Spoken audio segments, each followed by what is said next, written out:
Welcome to our webinar today, Accessibility and the Future of Pharmacy, presented by the College of Pharmacy at the University of Michigan. My name is Regina McClinton, and I'm the Assistant Dean for Dedicated Programs and Assessments here in the College of Pharmacy. To begin our webinar, it is my pleasure to introduce Dr. Vicki Ellingrod, Dean of the College of Pharmacy at the University of Michigan. Dean Ellingrod will welcome us today. Dean Ellingrod? Great. Thank you so much, Regina. And hello, everyone. Thank you so much for joining us today for this webinar entitled Accessibility and the Future of Pharmacy.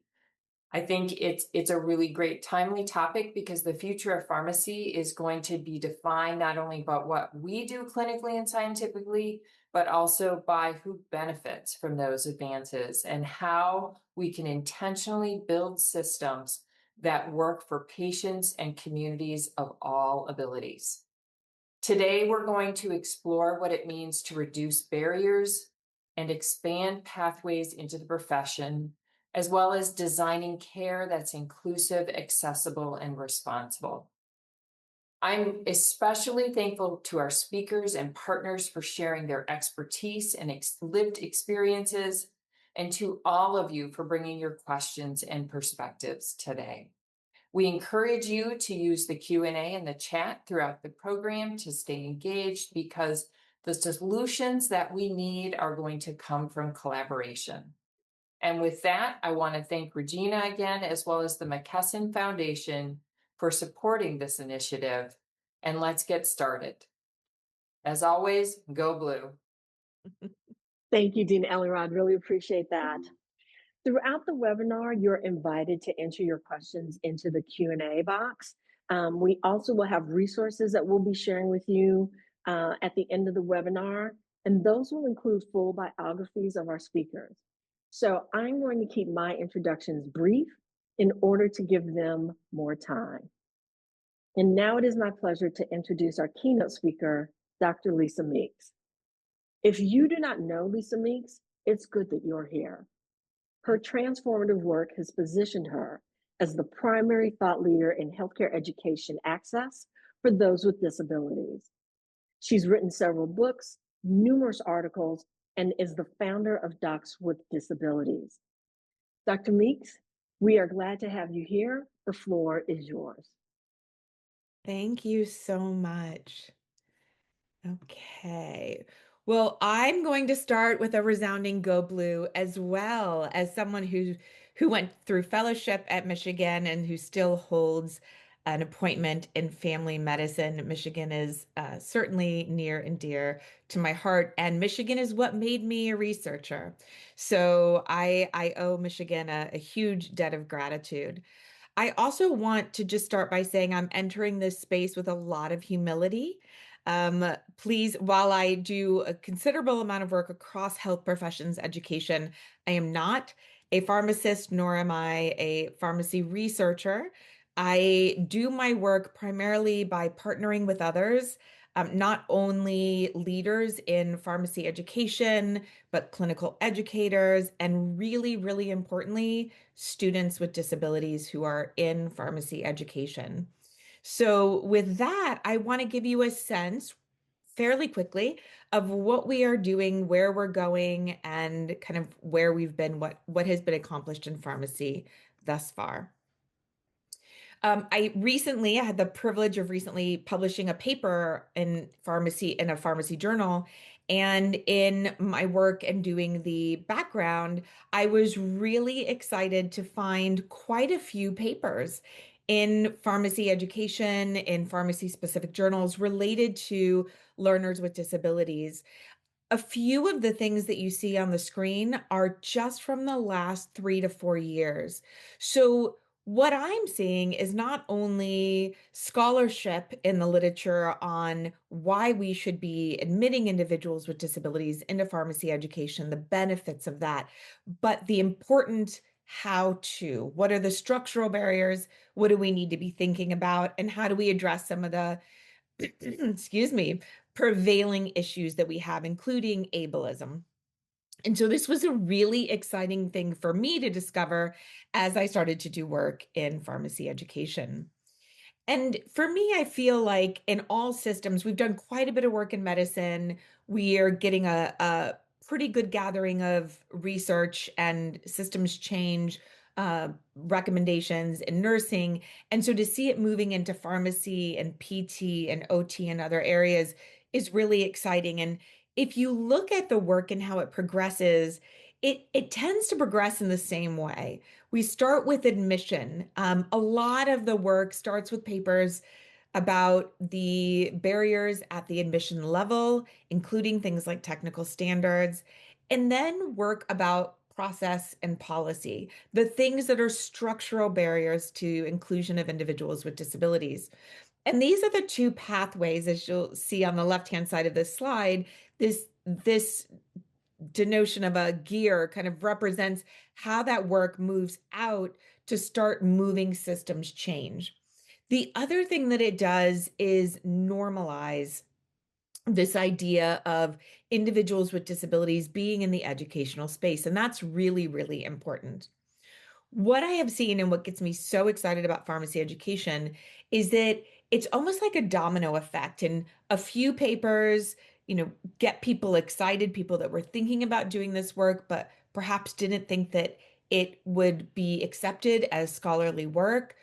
Once we start to see this in the literature, once we get some traction, things have a way of kind of having that domino effect of really starting to take hold. And I absolutely feel like that's what's going to happen in the future. So, two areas of focus and concern, as I said, admissions and then policies and processes. I wanted to bring your attention to two areas where we have done some things. As I said, I was privileged to be able to write a paper with some of my colleagues from two pharmacy schools, which I did not know both carried the same SCAG School of Pharmacy name, even though one is in Colorado and one is in California.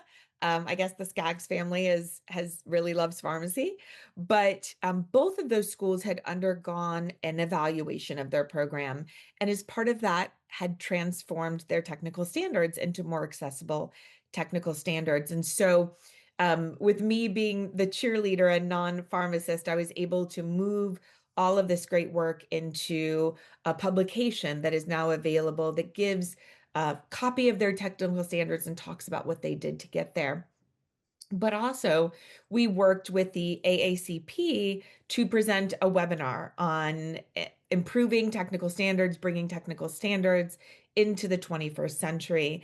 And that is available, my understanding, to all members. You just have to sign in to see that. And the link will be sent to you as a resource. So we see this movement in technical standards and see this movement in admissions.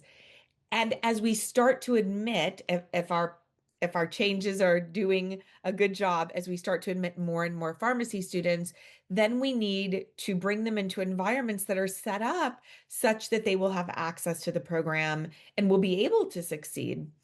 We don't want to bring students in and then have no process or policy within our programs. So again, working with the AACP, we were able to provide a webinar on accommodations for pharmacy rotations and how you make accommodation decisions, what this looks like, and the need for precision and expertise therein. There are a myriad, as you might imagine, policies and processes that need to be reviewed through the lens of disability inclusion, including leave of absence policies, attendance policies, the process for notification of an accommodation and how that gets implemented. And so there's a lot more in this space, a lot more to build. And we'll be working with AACP in the future to help bring some of this guidance to the audience. And while those two things were really, really important kind of lever pulls to working to make disability inclusion and pharmacy education a more broad topic, get it implemented more in programs, there's a lot more to do. So where are we going? This is kind of where we've been. We see this rise in the literature.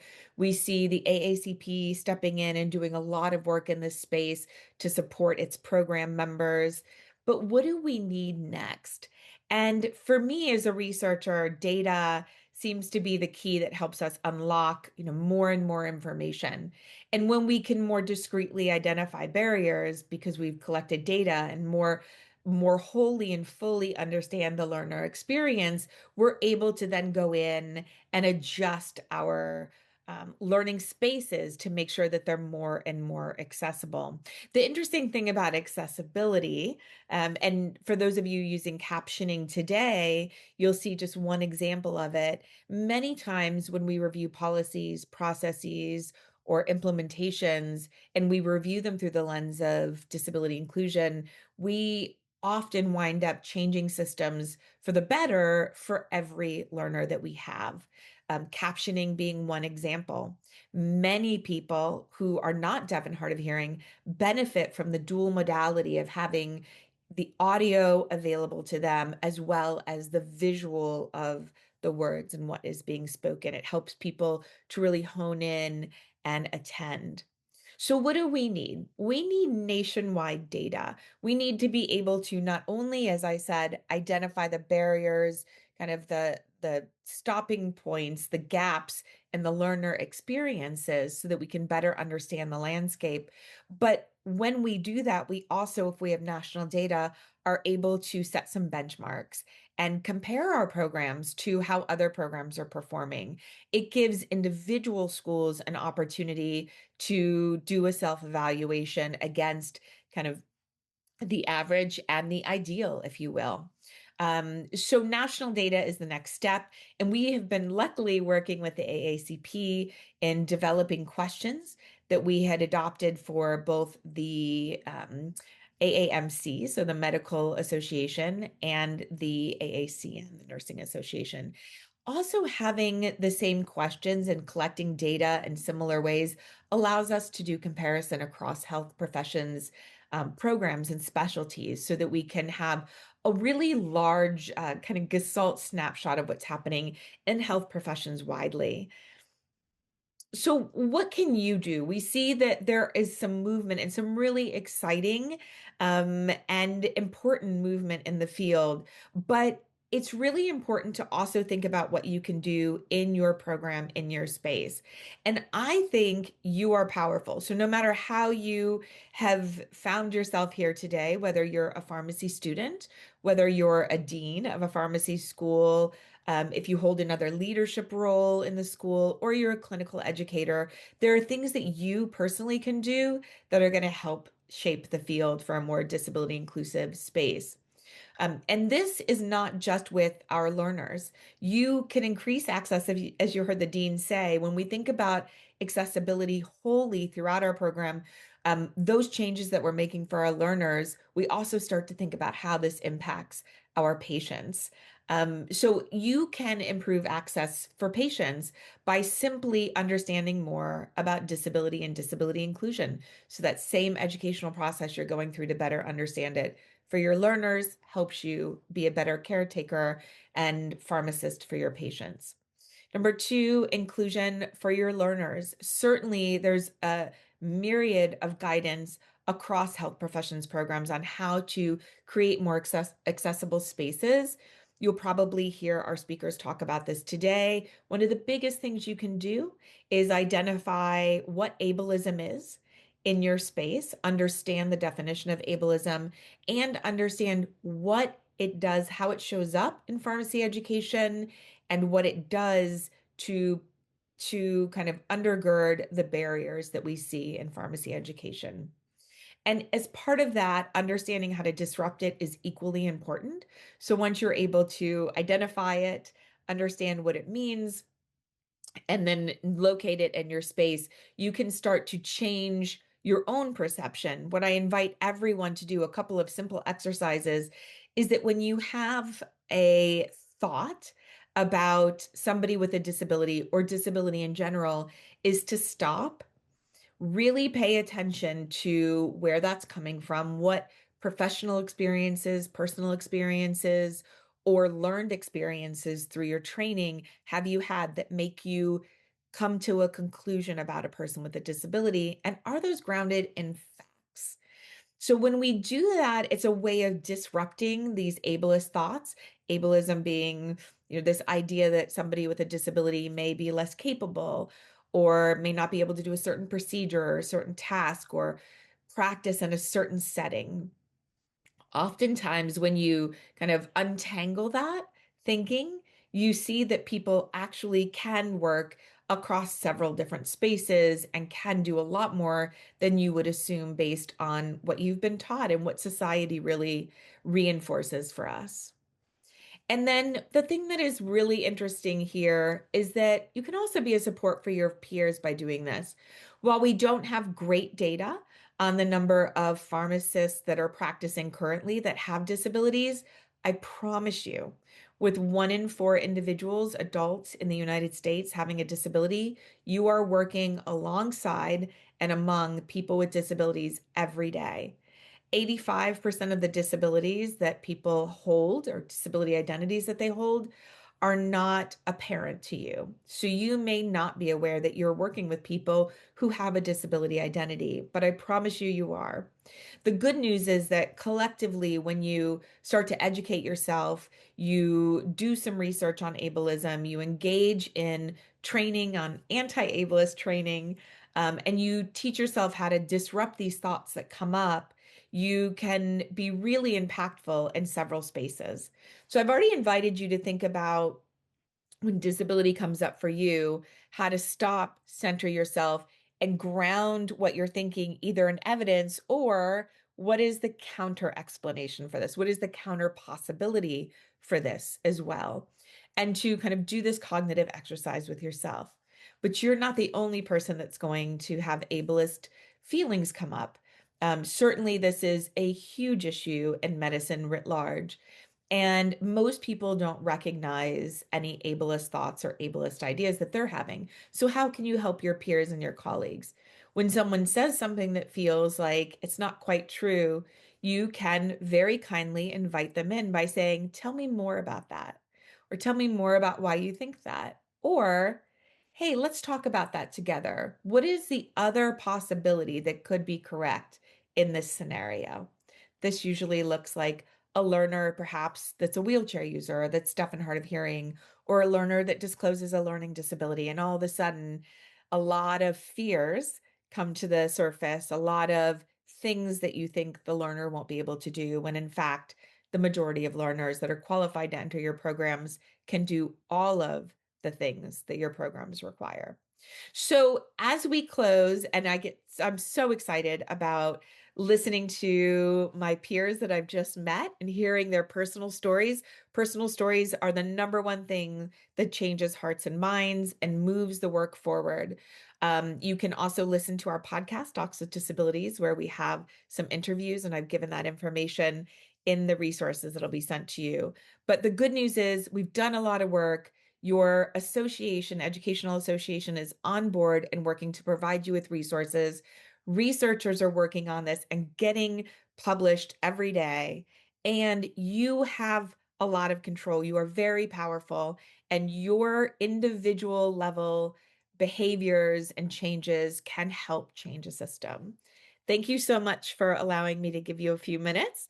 And I look forward to hearing from my colleagues. Wonderful. Dr. Meeks, thank you so much for setting the tone and Absolutely. setting the stage for why this work is so important and where we are and where we need to be.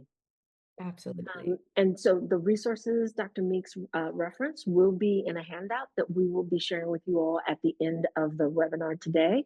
So you will have access to all of that. And now we will transition to our panelists. Dr. Laura Nellen is a graduate of Rutgers University in New Jersey.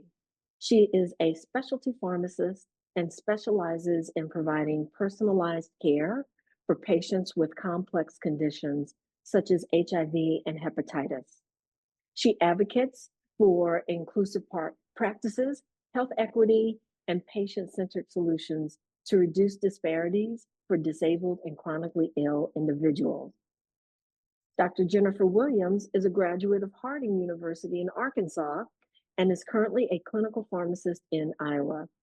She is adjunct faculty at the University of Iowa College of Pharmacy. As a person living with a disability herself, she has engaged in policy writing, webinars, podcasts, and has a forever drive to engage in furthering the conversation related to accessibility. Thank you both, and we are excited to hear from you. We'll start with Dr. Nellen. Thank you. Good morning.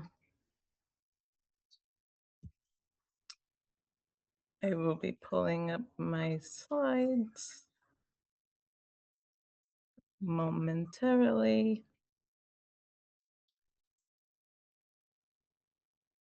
Okay. I apologize for the brief delay.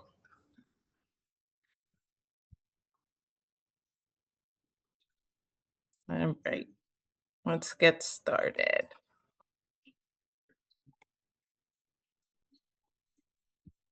All right. Good morning, distinguished colleagues and future leaders in pharmacy. I am Dr. Laura Evelyn Nellen, PharmD RPH. I am a practicing specialty pharmacist in HIV, hepatitis, and endocrinology. I also live with spinal muscular atrophy type 3, which renders me fully wheelchair dependent. Today, I have the privilege of addressing access, ability, and the future of our profession. My central thesis is very straightforward. Building a truly inclusive pharmacy workforce is both an ethical and imperative and strategic necessity for advancing patient-centered care and professional excellence. Today's presentation will proceed as follows. First, I'll go over a brief overview of my personal and professional trajectory that's been shaped by SMA type 3. Second, an examination of persistent structural barriers in pharmacy education and clinical practice. And third, institutional initiatives and evidence-based inclusive design strategies. Finally, a forward-looking vision and actionable recommendations, including key strategic partners. Just briefly, I will go over just what SMA is, my genetic condition. So it is known as spinal muscular atrophy type 3. I will refer to it as SMA moving forward. It is a progressive autosomal recessive neuromuscular disorder that's caused by mutations in the SMN1 gene. It results in reduced survival motor neuron protein and gradual degeneration of lower motor neurons. This leads to symmetrical proximal weakness, primarily in the hips, thighs, and shoulders, with a slow decline in mobility over time. With appropriate multidisciplinary care, individuals maintain normal life expectancy. My early diagnosis allowed me to begin physical therapy, have appropriate orthotics, and have adaptive technologies that preserved my independence and enabled me to pursue pharmacy. I chose this profession deliberately to transform lived experience into patient advocacy and health equity. Two organizations have been foundational: Cure SMA, which advances research, clinical trials, and access to FDA-approved therapies, and the Muscular Dystrophy Association, which operates specialized care centers, funds neuromuscular research, and offers advocacy and scholarship support. These partners have shaped both my commitment to inclusive pharmacy education. During pharmacy school, I encountered significant structural obstacles. There were inaccessible laboratory and classroom environments. There was attitudinal resistance to reasonable accommodations, outdated technical standards emphasizing unaided physical performance, inconsistent coordination of IPI and API rotations, instances of inequitable treatment during experiential placements, inaccessible on-campus housing, and inadequate availability of personal care attendants. These barriers persisted into my clinical practice, with elevated dispensing counters and confined aisles that compromise reach and maneuverability, Compounding hoods and sterile preparation areas are ergonomically incompatible with seated positioning. Medication packaging and labeling tasks present dexterity and stability challenges. And the sensory demands of high volume environments, noise, alerts, lighting, all of that exacerbates fatigue when mobility is already constrained. Professional visibility and spontaneous collaboration are frequently limited by physical positioning behind counters or in segregated zones. Critically, these experiences have cultivated profound empathy for patients navigating similar access barriers, exceptional resilience in self-advocacy, and innovative clinical reasoning that I now integrate into every patient encounter and interdisciplinary team interaction. These challenges are not isolated, they are systemic. Physically, the absence of universal design features such as ramps, automatic doors, workstations, wide circulation paths, and fully accessible lavatories, these create ongoing exclusion. Policy and structural deficiencies include legacy technical standards that are rooted in deficit-oriented assumptions, insufficient faculty and preceptor training on disability inclusion, and misalignment with ADA requirements and competency-based education models. Attitudinally, disclosure stigma, implicit bias regarding capability, and chronic underrepresentation, with fewer than 1% of pharmacists openly disclosing their disability. This perpetuates the inequity. The consequences of this are significant. There's widened health disparities, a diminished pipeline of diverse talent, and lost opportunities for empathy-informed innovation in patient care delivery. Universal design offers a transformative solution. Its 7 principles: equitable use, flexibility, simplicity, perceptible information, error to tolerance, low physical effort, and appropriate size and space, enable proactive creation of environments usable by all. In pharmacy education and practice, this translates to lowered and adjustable height workstations, wide aisles with clear circulation, automatic doors, accessible lavatories, equipped with grab bars and roll-in showers, accessible residential facilities at widened doorways, and adaptive features, quiet zones for neurodiverse individuals, and multi-format labeling and instructional materials. When implemented, these design choices do not merely satisfy compliance, they exceed it, fostering environments that are inherently inclusive and welcoming every learner, practitioner, and patient. The outcomes are measurable and compelling. For patients, universal design improves medication adherence, it reduces errors, and it enhances the safety and clinical outcomes across diverse populations. For the workforce, it enables genuine inclusion of pharmacists and technicians with disabilities. It diminishes professional isolation, and it cultivates a more representative profession. For education, it aligns seamlessly with universal design for learning principles, providing multiple means of engagement and representation and expression to better prepare graduates for equitable, patient-centered practice. Ultimately, universal design positions pharmacy as a leader in health equity, creating spaces that benefit every stakeholder and exceed the minimum ADA obligations. My vision is clear: a pharmacy workforce that authentically reflects the demographic diversity of the patients we serve, thereby delivering superior, empathy-informed, and innovative care.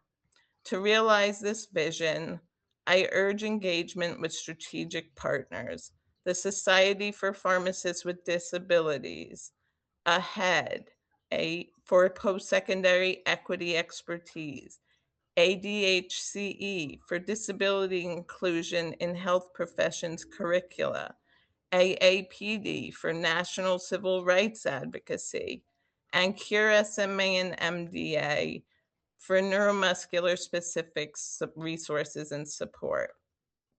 Concrete actions include revising outdated technical standards, actively mentoring students and early career professionals with disabilities, and systematically implementing universal design across academic and practice settings. Thank you for your thoughtful attention and commitment to this important work. I welcome your questions, reflections, and ideas. Please feel free to reach out to me at my email address on this slide. Together, we have the opportunity and the responsibility to build a more accessible, equitable, and excellent future for pharmacy. Thank you. And now for Jennifer. Thank you, Dr. Laura. Wow, I am so honored to get to speak with these illustrious speakers that have already gone before me. As introduced, I'm Jennifer, and a little bit about me is that I've been very successful academically. I graduated high school with over 4.0 GPA. I was awarded at my high school the Sky is the Limit Award. And I actually had difficulty picking what I wanted to major in when I went on to college. I settled on a major in French and actually got to study abroad for a year doing that. I also played viola growing up in the orchestra and was awarded a scholarship for that at my college. And I say all of that, but of course I have a disability, and I'm one of those that identify with one that's mostly hidden. um, in that you would never guess that someone like a French major, scholarship in orchestra, would have a severe to profound hearing loss. I got really good at hiding that. And so that's something I want to talk about too, is that the reality is I have a bilateral congenital, so since birth, sensorineural hearing loss, and the deficit is actually 70% loss in both ears. So I only have 30% function. To relate to that, I went to high school with um, a few high school students that also had hearing disability, and their disabilities were only about a 40% deficit, but they had to have interpreters in class and things like that.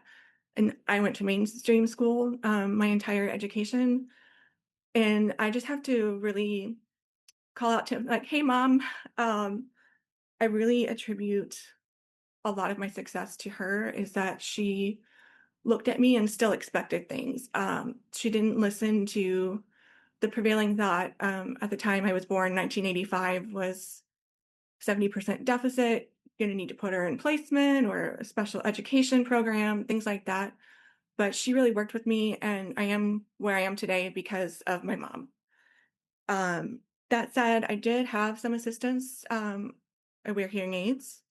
And in elementary education, I had what's called an auditory trainer, which was this extra device I got to wear around my neck, attached to a huge box on my chest, and it was connected to a teacher's microphone. Um, and the early iterations of that device actually had a hook that sat behind your hearing aid, which was not fun in first, second, third, fourth, and fifth grade, as you can imagine, to have this glaring object making me different than everyone else. So like I said, when I didn't have that on, I tried to get really good about hiding the fact that I was any different. I worked extra hard to listen, pay attention. Um, I never wanted to be left behind. So I always had that extra effort, extra push, extra shove into doing the best I could do, and not settling for anything less for myself. So when I went to pharmacy school, it didn't really occur to me to reach out or even ask for any type of accommodation. I did just have several questions related to some of their technical standards, mainly like there's no way for me to use a stethoscope. I have in the ear hearing aids, which preclude the use of modern, like, the everyday stethoscopes we normally associate with in medicine. And so they actually took that on in my pharmacy school, and they found me one that had a headset attachment, and then I could still use the stethoscope portion to auscultate um, and listen to lungs and other things that we were using those for, like blood pressure measurements and things like that. Um, I was kind of just given that item and said, "Okay, you're good, right?" And there's a lot more to someone with a hearing loss getting help and accommodations, but I was so used to not advocating for myself and just going with it and working that much harder in the background to be successful that I didn't ask for anything else. And so that's something that I think when you're a person living with a disability can be really, really hard in an inherently ableistic profession, community, is that you don't learn that skill. You have to like earn it almost. It's not something that gets offered to everyone, and that's something I feel like it should be. Whether or not someone has a disability or not, there are accommodations people need all the time, like maybe you have an ear infection. Things sound really different when you have an ear infection. Things like that, like we should offer that to everyone regardless. However, having a 70% deficit in both ears made some things really, really challenging. Um, I will never forget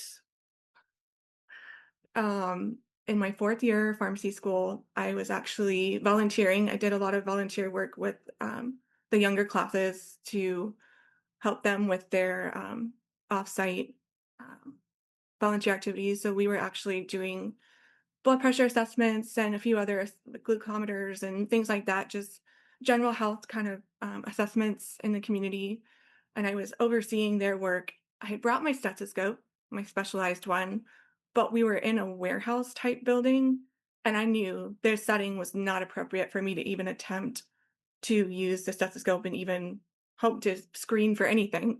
And so I delegated that, and I went on and supervised some of the other stations. And I had a professor come up to our professor advisor for this, come up to me and say, I saw that you did that. And, you're just not going to be able to hack this field. You really need to consider something like a closed door pharmacy where you don't have the phone calls, you don't have the distractions, you just work.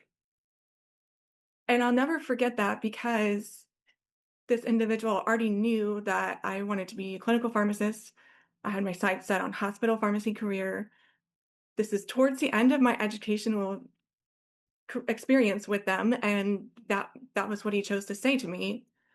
And I just will never forget how angry that made, that he assumed so many things off of one interaction in a difficult setting that even the other students were having difficulties hearing, and we almost scrapped the stethoscope station altogether. And it's just when you make assumptions like that, you lose sight of the fact that I majored in a foreign language and I had to speak proficiently and listen proficiently in a different language. I played music at a collegiate level on scholarship, which you have to earn that. It's you would He made assumptions without even knowing me. And so that's the one thing, like the passion I bring to doing this is you'll never know what someone's lived experiences are. So all you have to do is just be open and say, ask questions rather than making statements, those kinds of things. Um, the other thing that I found challenging in education, especially upper level education, college and pharmacy school, is that oftentimes the professors may be actually teaching a class as part of their tenure as a researcher. And um, where I happened to go to pharmacy school, there was a lot of foreign national researchers with us, which was fantastic. Brilliant minds. I'm so excited that I got to see some of their work up front. However, they spoke English as a second language. So that was something extremely challenging for me in pharmacy education, was to understand the spoken word in class and have it not match what the textbook was saying, so I couldn't go back and verify if I had heard correctly or not. Um, and things are different now. There's a lot more online education and captioning, which I'm so jealous of, the momentum forward that has been achieved in that space. But that's just also something that was extremely challenging to me, and something I still face to this day is, a lot of physicians I work with may not, or they may speak heavily accented English. And I almost wish I can say, "Do you speak French?" Because then maybe I could catch some more too that way. But when I talk to people about accessibility and inclusion for someone with a hearing loss, I just liken it to setting the stage, like a stage performance production. You have the lighting, you have the sound, you have where the eye attention gets drawn to, um, and all of those things get fielded before you have an audience sitting there.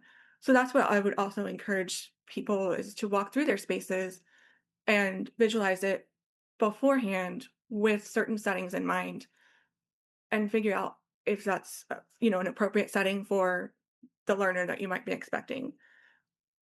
Phones are really difficult for me. A lot of times in my pharmacy career now, I will have to ask a friend to help me field a phone call. And that's something that I would check in with people beforehand of, like, hey, I actually can't understand this person on the phone very well. Is this something that you could help me with? And, I'll do whatever in the background while you're working on that. Interesting enough, also, another challenge in today's world is, like, my city public library. It's wired throughout to be hearing aid compatible.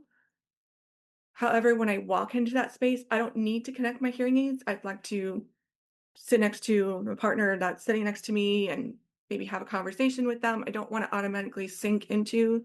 So I've turned that function off, and I choose when I turn it on. But when having that function off, there's still interference with my hearing aids in this public library auditorium situation with the sound system. It's really odd, um, and a barrier for me. And so that's something to think about in the learner spaces. A lot of buildings, are getting modernized and updated, or they're building brand new buildings for, places where pharmacy learners would be.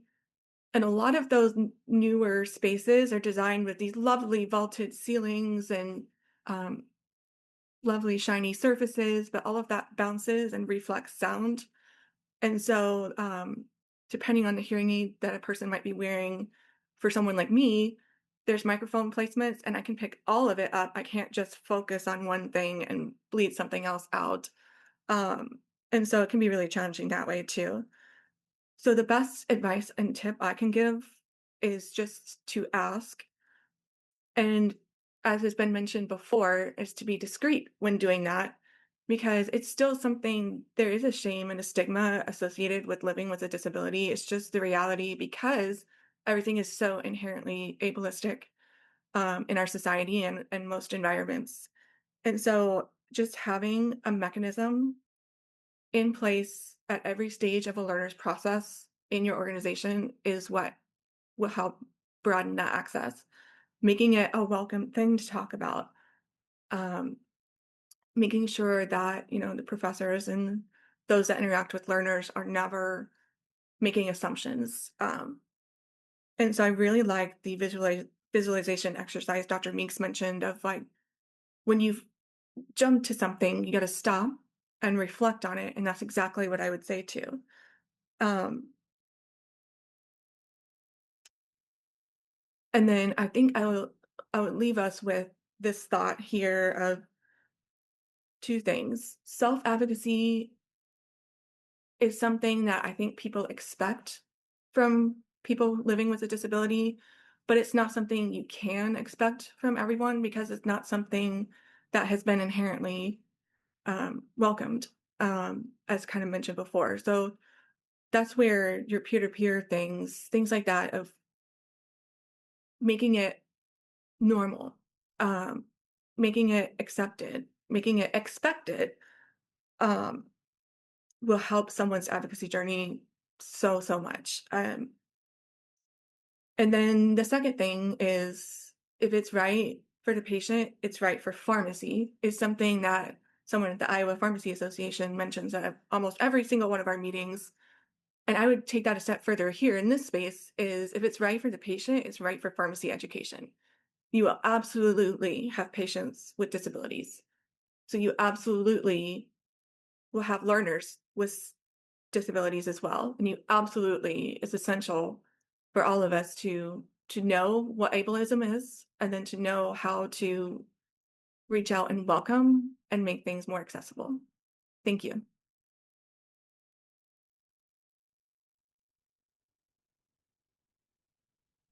Thank you. Thank you, both of you. We are so appreciative to you for your generosity in sharing your stories and experiences.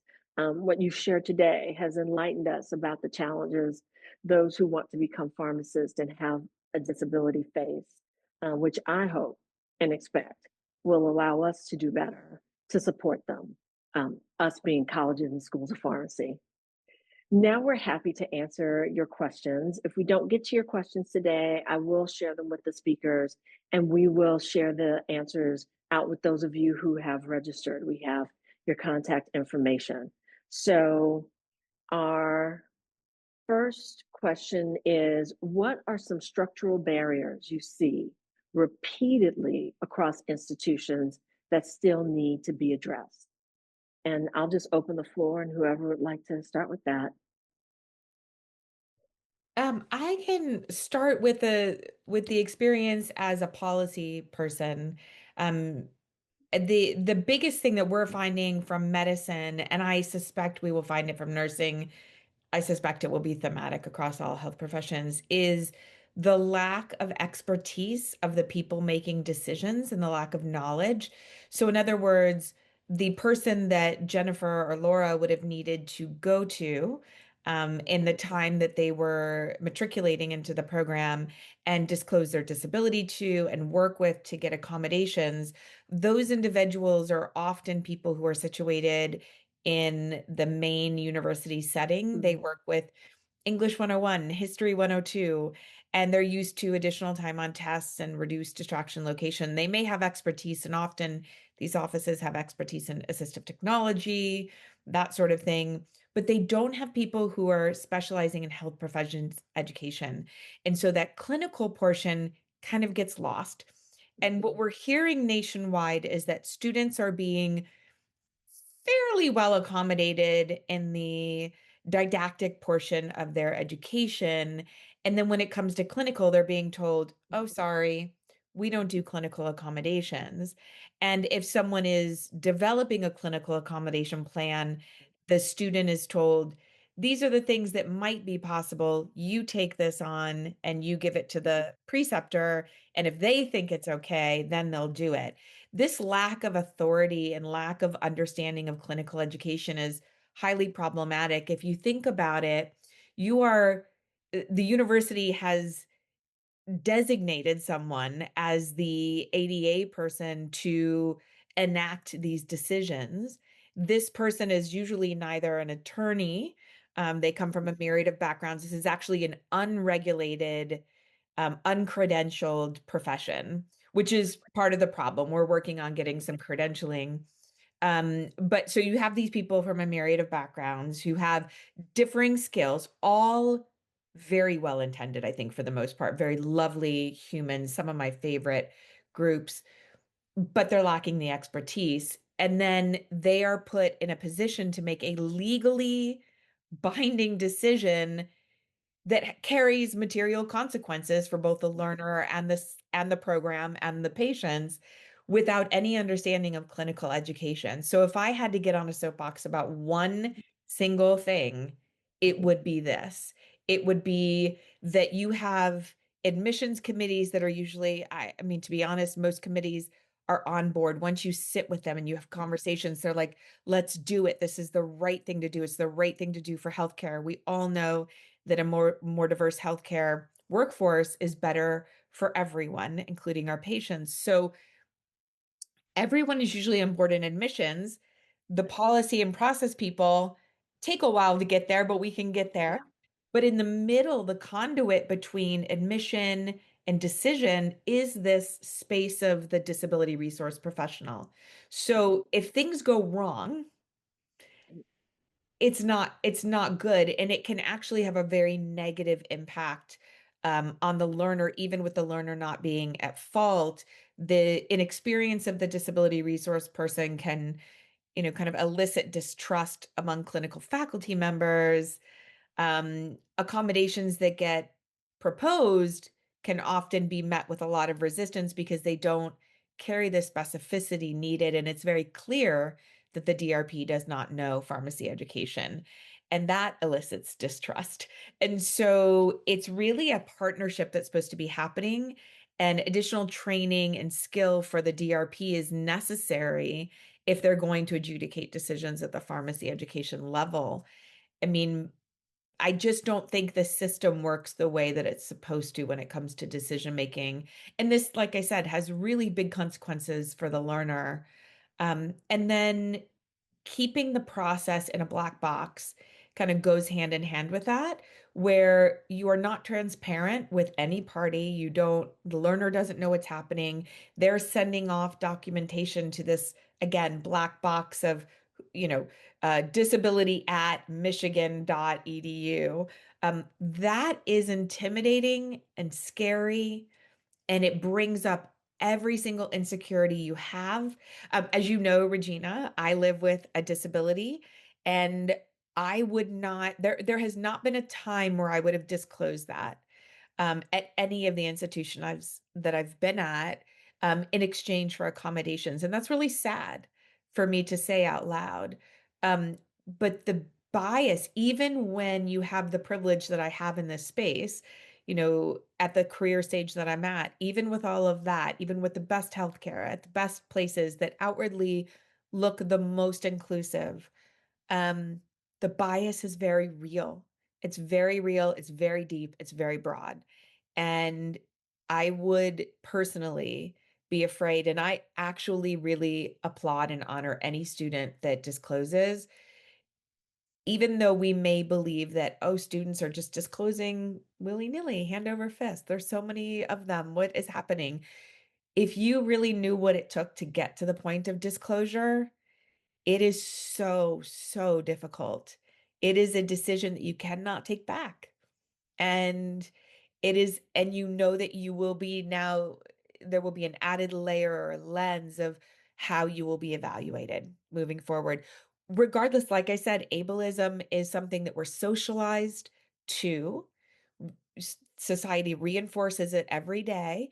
I'm not saying it's anyone's fault, but it is our responsibility to understand what it is, try to individually combat it, also try to call in our colleagues. So that was two things, but yeah, that would be my answer.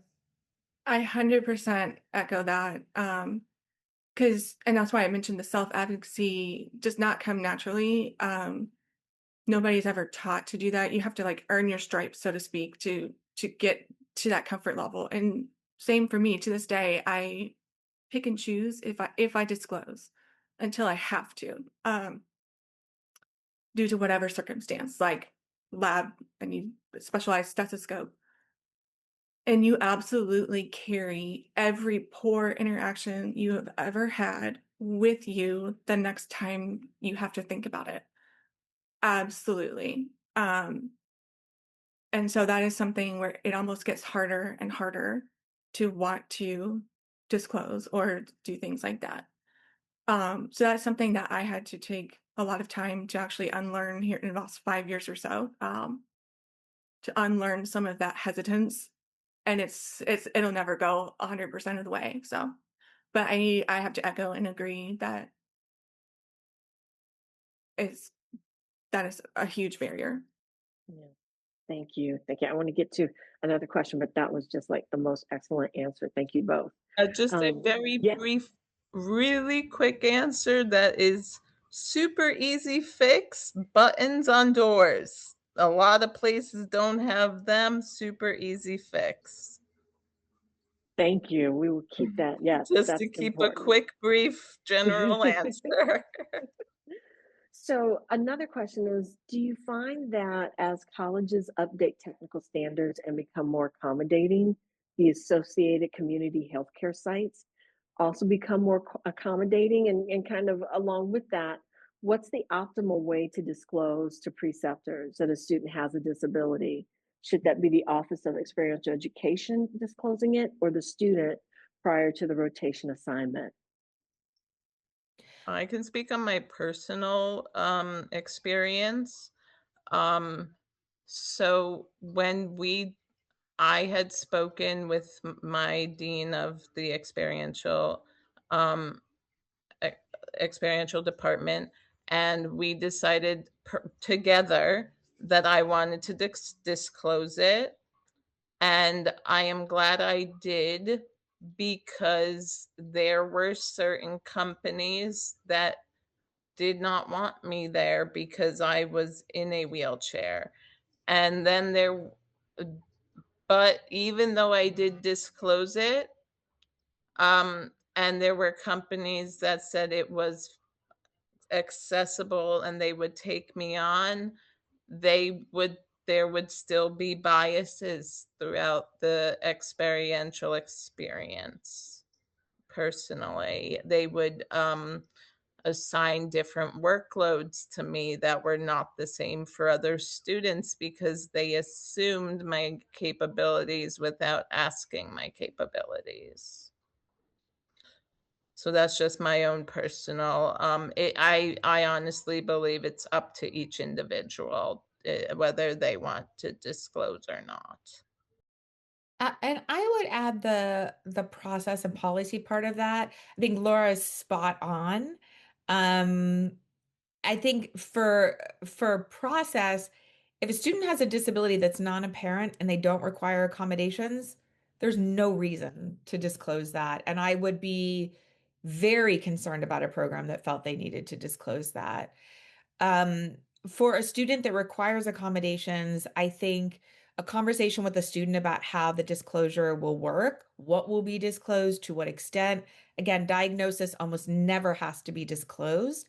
I can't think of a reason off the top of my head why it would.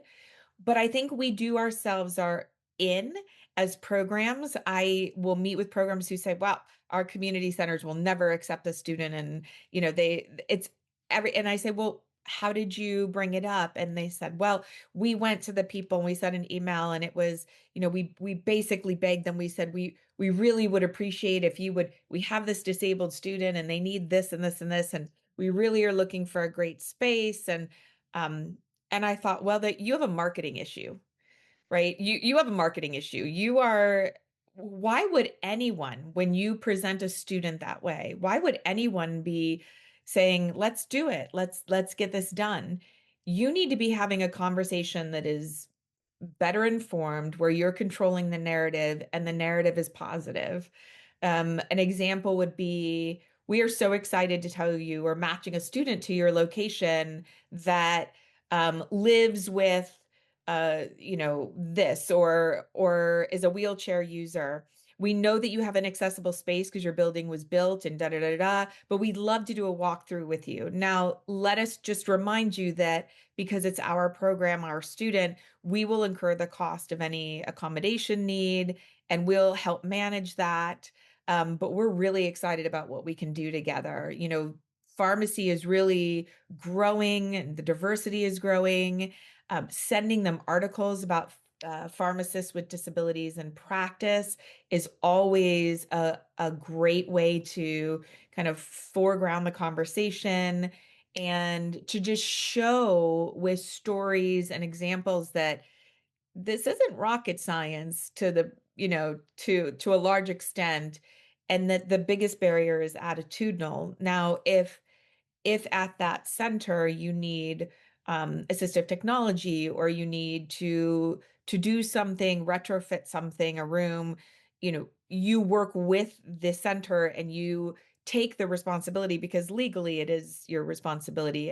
You kind of follow the money. The money goes to Michigan. Michigan's responsible.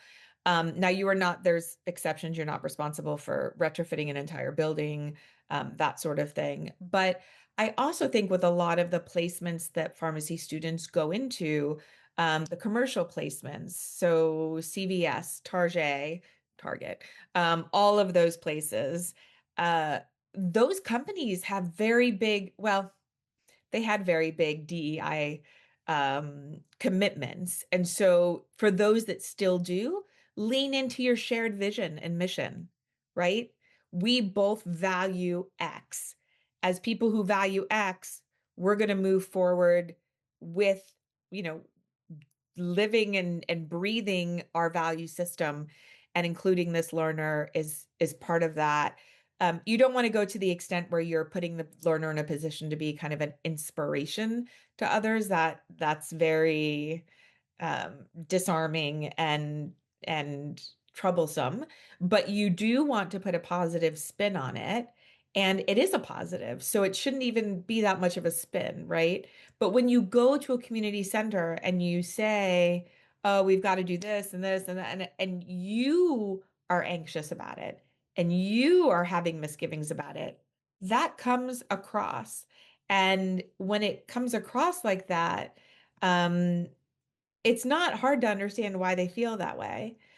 With that being said, I would also say you need to be looking at your affiliation agreements, because ultimately the ADA holds you responsible for providing an accessible experience to your learner. And there should be a notation in your affiliation agreement that says this place will, put into place reasonable accommodation, that Michigan will hold the expense of that, and that you all agree that you're going to abide by the law. So it is still the law as of March 24th at 11:02. So it should be part of your affiliation agreement. Just like you would not tolerate an affiliate, a clinical site, being discriminatory towards a Black and brown learner, an LGBTQ plus learner. You wouldn't tolerate that. None of us would tolerate that. But somehow when a site is inaccessible, we view that differently, and we shouldn't. We shouldn't. Yeah, thank you. Thank you both. Thank all of you. I so appreciate you. I want to thank everyone for attending today. This program is part of our Social Determinants of Health speaker series, which is funded by the McKesson Foundation, and we are extremely and eternally grateful to them for their support. I've shared our resource guide in the chat, so you're welcome to download that. And we also have our link for the end of program survey. If you would take that, that would be so helpful to us. We would greatly appreciate it. Again, I want to thank our speakers, Jennifer, Lisa, and Laura, for sharing today your expertise, and especially Laura and Jennifer for sharing your personal stories, which are incredibly impactful. And I know that they have affected all of us here today. Thank you so much. And with that, I thank you for attending our webinar today. We will be posting the recording, and we will let you know when that is available soon. Hello. Thank you so much for watching our recording of our webinar. Would you please do us a favor and complete our attendee survey, which you can access via the QR code or the URL on the slide. Thank you again.